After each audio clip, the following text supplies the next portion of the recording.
নমস্কার, আশা করি সকলেই ভালো আছেন। SRM কিচেন অ্যান্ড ব্লগে সকলকে স্বাগত। আজকে আমি চলে এসেছি তিলের রেসিপি নিয়ে।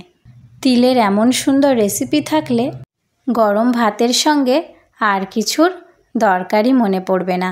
প্রথমে তিলটাকে পেস্ট করে নেব, সাথে কাঁচা লঙ্কা আর আদা কুচি দিয়ে দেব। সামান্য একটু জল দিয়ে ভালো করে পেস্ট করে নিয়েছি। কড়াইতে ঘি গরম করে নেব। ফোড়নের জন্যে দিয়ে দিলাম গোটা গরম মশলা, শুকনো লঙ্কা আর তেজপাতা। হালকা একটু ভেজে নেব। চ্যানেলটিকে সাবস্ক্রাইব করে পাশে থাকার অনুরোধ রইল সকলেরই কাছে। দিয়ে দিচ্ছি তিলের পেস্টটাকে। একসঙ্গে ভালো করে নাড়াচাড়া করে নেব। মশলা ধোয়া জলটা দিয়ে দিলাম। অবশ্যই হালকা আঁচে নাড়াচাড়া করে রান্নাটি বানিয়ে নেব।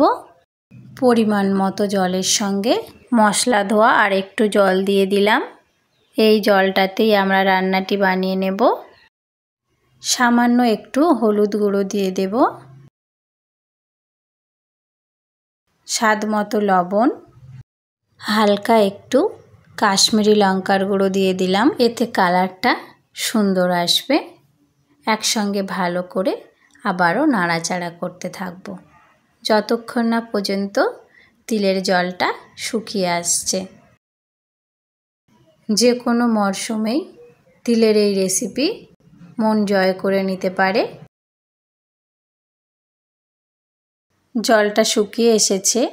রান্নাটি দিয়ে সুগন্ধ বেরোতে শুরু করে দিয়েছে। গরম গরম পরিবেশন করে দেব তিলের এই রেসিপিটি কেমন হয়েছে অবশ্যই আমাকে জানাবেন। লাইক, কমেন্ট, শেয়ার অবশ্যই করবেন। সাবস্ক্রাইব করে পাশে থাকবেন। ধন্যবাদ সকলকেই।